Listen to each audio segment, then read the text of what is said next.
എല്ലാവർക്കും ഒരു പുതിയ വീട്ടിലേക്ക് സ്വാഗതം. അത് തന്നെ എല്ലാവർക്കും ഒരു ഹാപ്പി ഇൻഡിപെൻഡൻസ് ഡേ. ഇപ്പോൾ നമ്മള് പറയുന്നു, നമ്മൾ കുറച്ച് ദിവസമായി വീഡിയോ ചെയ്തിട്ട്. ഇപ്പൊ നമ്മള് ഇന്ന് കുറച്ച് ട്രാൻസ്ഫർ ന്യൂസസ് ആണ്, ഇപ്പോ ട്രാൻസ്ഫർ വിശേഷമാണ്. അപ്പൊ ആദ്യം തന്നെ റോട്ടറിയുടെ കാര്യത്തേക്ക് വരാ. ഇപ്പോഴും ആ റോട്ടറിയുടെ ഡീൽ ഇപ്പോഴും ഡീലായി കിടക്കുകയാണ്. അതായത് ഇപ്പോ റോട്ടറിക്ക് ബാഴ്സലോണ മതിയെന്ന് സിറ്റുവേഷനാണ്, അല്ലെങ്കിൽ വേറെ വല്ല ടീമൊക്കെ വന്ന് ഹൈജാക്ക് ചെയ്ത് തന്നെ. പക്ഷെ സിറ്റി ആദ്യത്തെ 2 ബാഴ്സലോണ ആദ്യത്തെ 2 ബിഡ് എടുത്തു. അത് സിറ്റി റിജക്ട് ചെയ്തു.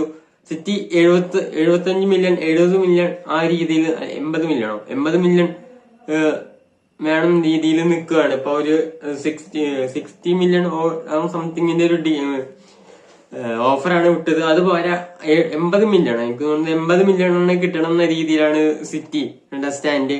ഇപ്പൊ ഇന്നലെ ബാഴ്സലോണ 3ാമത്തെ ബിഡും കൂടി ഇട്ടിരിക്കുന്നു. ഇട്ടിരിക്കുന്നില്ല, ഇടാൻ പോകുന്നു. അപ്പൊ എന്തായാലും അധികം വൈകാതെ ഇടും. അപ്പൊ എനിക്ക് തോന്നുന്നു അതിലെന്തായാലും ശരിയാവും. ഒരു 75 മില്യൺ പ്ലസ് ആഡ് ഓൺ എന്ന ഒരു ഡീൽ ഇട്ട് എന്തായാലും എനിക്ക് തോന്നുന്നത് പറ്റുന്നതാണ്. അല്ലെങ്കിൽ 80 മില്യൺ ഇട്ടാലും ഇപ്പൊ ആയിരിക്കും എന്തായാലും. ഇപ്പൊ പ്ലെയറിന് സിറ്റിയിൽ നിൽക്കാൻ താല്പര്യമില്ല, പ്ലെയറിന് ബാഴ്സലോണയ്ക്ക് പോകണം. അപ്പൊ എന്തായാലും ബാഴ്സലോണ ഇനി അധികം വൈകിപ്പിക്കാതെ തന്നെ വേഗം ഡീൽ ഡണ്ണാക്കുക. ലാലിഗ സീസൺ ഇന്ന് തുടങ്ങുകയാണ്. അപ്പൊ അതൊക്കെ കൂടെ നോക്കിയിട്ട് എന്തായാലും ഈ ആഴ്ച തന്നെ ഡണ്ണാനുള്ള സാധ്യത ഞാൻ കാണുന്നുണ്ട് റോട്ടറിയുടെ കാര്യത്തില്. അതുപോലെ തന്നെ ബാഴ്സലോണ നിൽക്കുക വെച്ചാൽ ബാഴ്സലോണ ഇതിലിപ്പോ റൊണാൾഡോ അറൗഹോ ലിവർപൂളിലേക്ക് പോയ പോലെ തന്നെ ഫെറാൻ ടോറസ്, അവരുടെ സ്ട്രൈക്കർ ഫെറാൻ ടോറസും ഇപ്പൊ PSG പോയി. ഇപ്പൊ ആദ്യം റൂമറിനായിരുന്നു പോകുന്നില്ല, ഇപ്പൊ അത് കൺഫേം ആയി. 50 മില്യൺ യൂറോ എന്ന ഫീക്കാണ് ആള് ആയത്.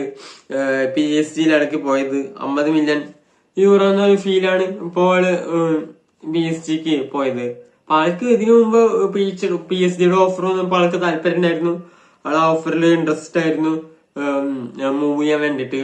അപ്പൊ അത് ബാഴ്സലോണ പിന്നെ അധികം പിടിച്ചു നിർത്താനും ബാഴ്സലോണ ശ്രമിച്ചില്ല. അങ്ങനെ PSG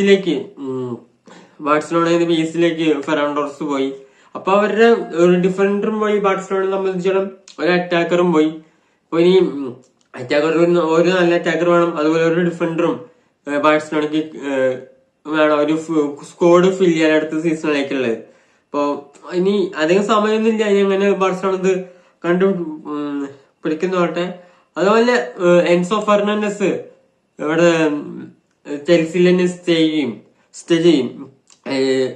എൻസോ മാരസ്കയ്ക്കും അത് മാൻ സിറ്റിക്കും എൻസോ ഫെർണാണ്ടസിനെ എടുക്കാൻ താല്പര്യം ഉണ്ടായിരുന്നു.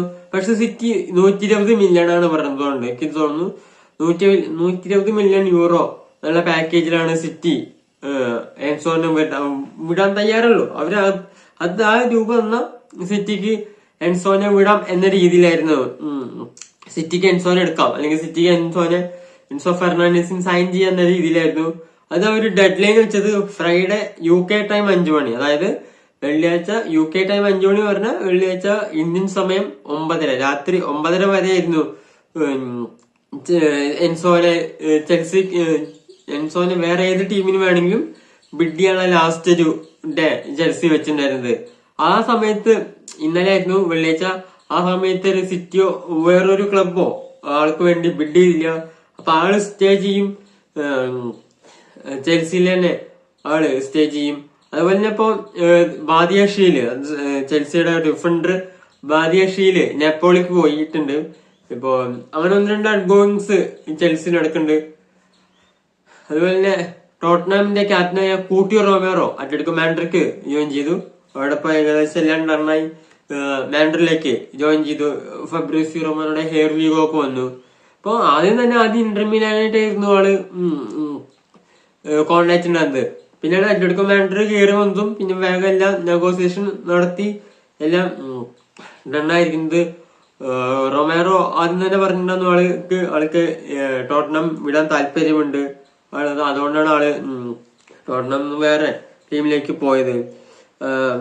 അപ്പോ പിന്നെ ഇത് കളിക്കും, അത്ലറ്റിക്കോ മാഡ്രിഡില് ഇത് കളിക്കും, കുട്ടി റൊമേറോ കളിക്കും.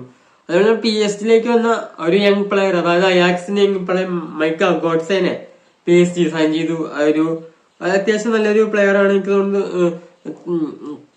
അറ്റാക്കിംഗ് പ്ലെയർ ആണ്. അപ്പോ ഒരു യങ് പ്ലെയർ ആണ്. ഇപ്പോ അവരുടെ കാങ്ങിനിൽ പോയി PSG ഗോൺസാലോ റോമോസ് പോയി. ആ സമയത്ത് അതിനൊരു യങ് പ്ലേയേഴ്സിനെ റീപ്ലേസ് ചെയ്യണം. മൈക്ക ഗോഡ്സെ അയാക്സിന്റെ ഒരു പ്ലെയർ ആയിരുന്നു ഗോഡ്സെ.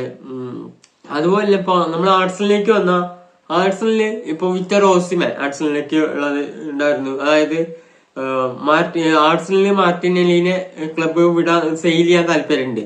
അപ്പൊ ആർട്സലിന് ഇപ്പോ ഗാലറ്റസറായിട്ട് ഇൻഫോം ചെയ്തു, അല്ലെങ്കിൽ അവരെ ഫോർമലി കോണ്ടാക്ട് ചെയ്തു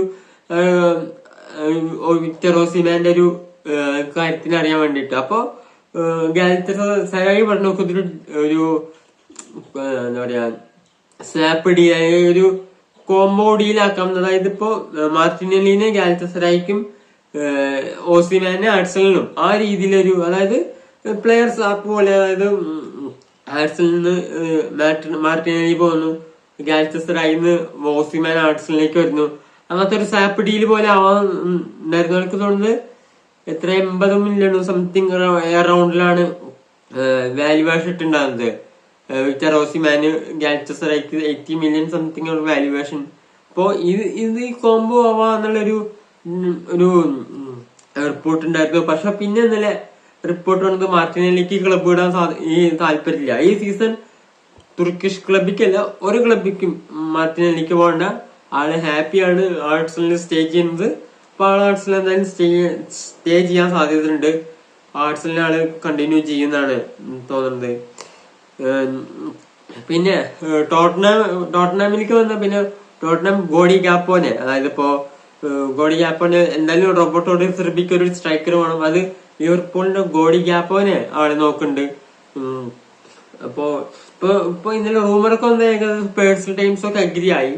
ഗോഡി ഗാപ്പോട്ടിലെ പേഴ്സണൽ ടൈംസ് ഒക്കെ അഗ്രി ആയി എന്നുള്ളൊരു റൂമർ റിപ്പോർട്ടൊക്കെ വന്നിട്ടുണ്ടായിരുന്നു.